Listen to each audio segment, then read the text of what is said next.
This is the story of a man named Stanley. Stanley worked for a company in a big building where he was employee number 427. Employee number 427's job was simple. He sat at his desk in room 427 and he pushed buttons on a keyboard.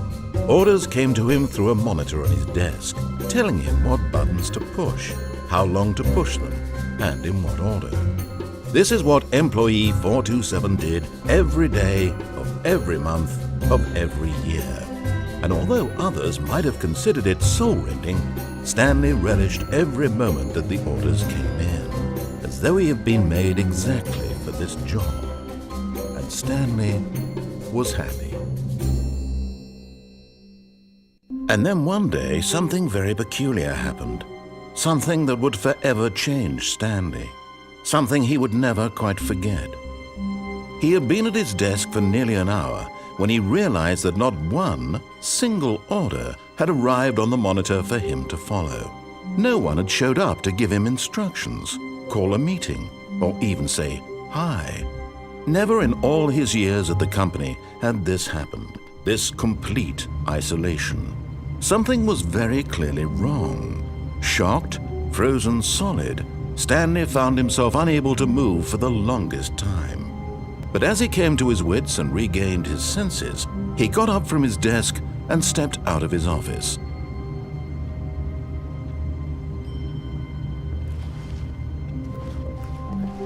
All of his co-workers were gone. What could it mean? Stanley decided to go to the meeting room. Perhaps he had simply missed a memo.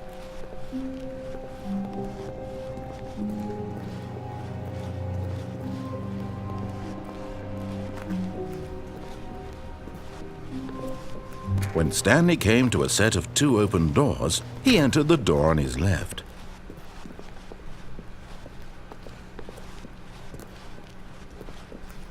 Yet there was not a single person here either. Feeling a wave of disbelief, Stanley decided to go up to his boss's office, hoping he might find an answer there.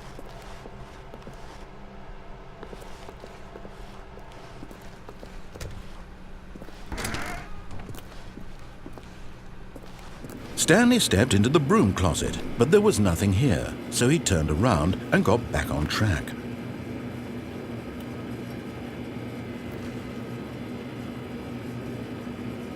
There was nothing here. No choice to make, no path to follow, just an empty broom closet.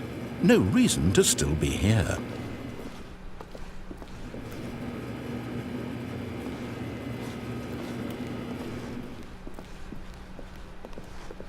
Coming to a staircase, Stanley walked upstairs to his boss's office.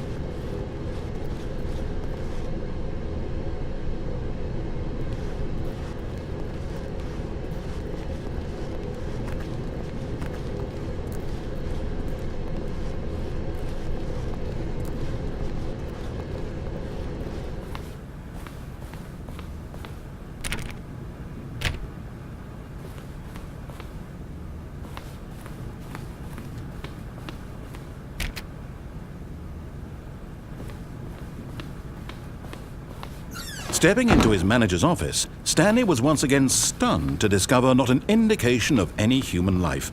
Shocked, unraveled, Stanley wondered in disbelief who orchestrated this. What dark secret was being held from him? What he could not have known was that the keypad behind the boss's desk guarded the terrible truth that his boss had been keeping from him. And so the boss had assigned it an extra secret PIN number, 2845. But of course, Stanley couldn't possibly have known this. Yet incredibly, by simply pushing random buttons on the keypad, Stanley happened to input the correct code by sheer luck. Amazing. He stepped into the newly opened passageway.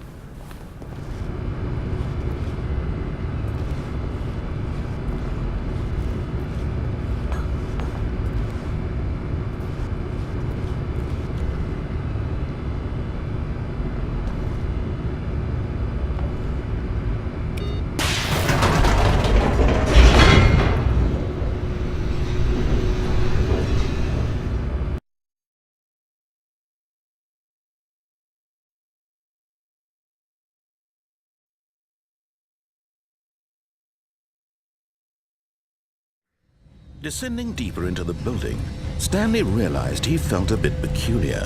It was a stirring of emotion in his chest, as though he felt more free to think for himself, to question the nature of his job. Why did he feel this now, when for years it had never occurred to him? This question would not go unanswered for long.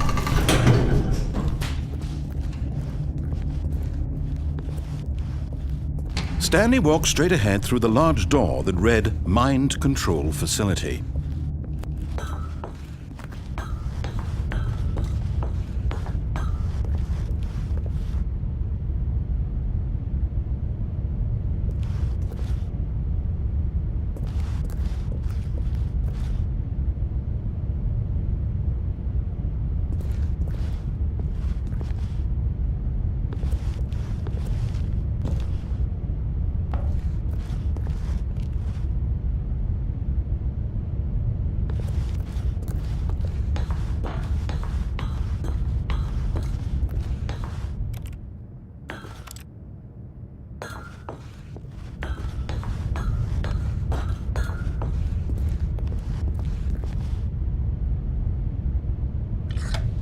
The lights rose on an enormous room packed with television screens. What horrible secret did this place hold? Stanley thought to himself. Did he have the strength to find out?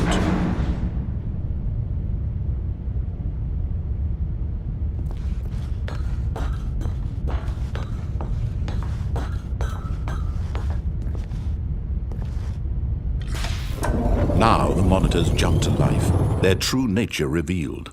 Each bore the number of an employee in the building, Stanley's co-workers, the lives of so many individuals reduced to images on a screen, and Stanley, one of them, eternally monitored in this place where freedom meant nothing.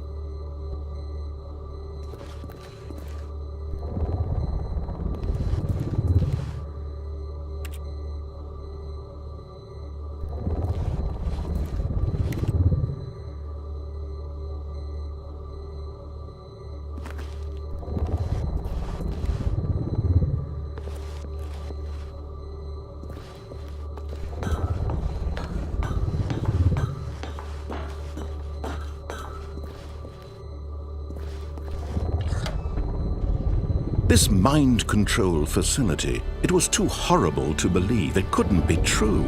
Had Stanley really been under someone's control all this time?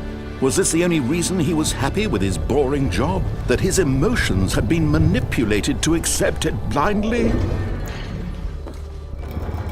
No, he refused to believe it. He couldn't accept it. His own life in someone else's control? Never! It was unthinkable. Wasn't it? Was it even possible? Had he truly spent his entire life utterly blind to the world?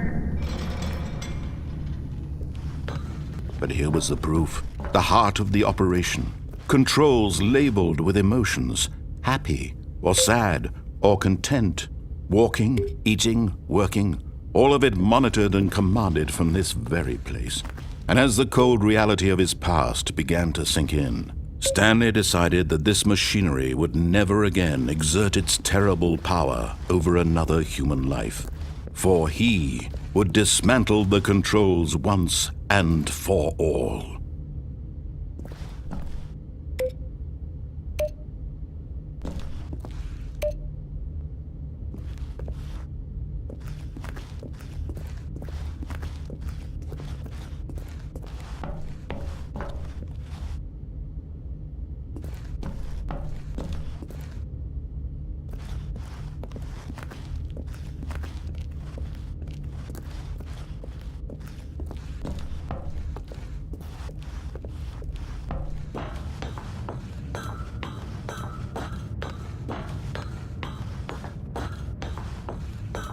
And when at last he found the source of the room's power, he knew it was his duty.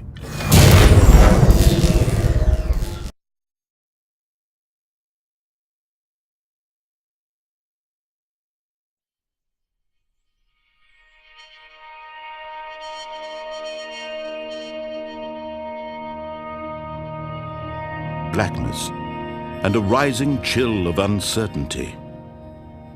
Was it over? Yes!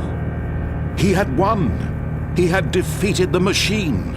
Unshackled himself from someone else's command. Freedom was mere moments away. And yet, even as the immense door slowly opened, Stanley reflected on how many puzzles still lay unsolved. Where had his co-workers gone? How had he been freed from the machine's grasp?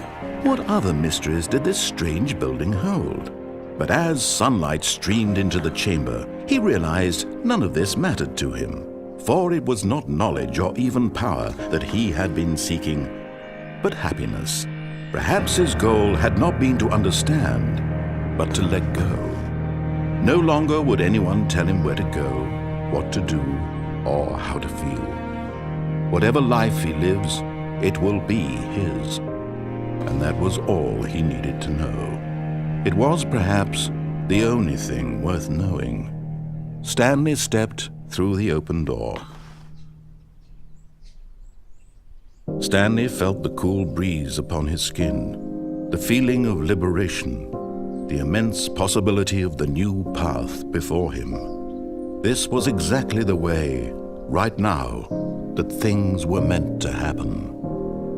And Stanley was happy.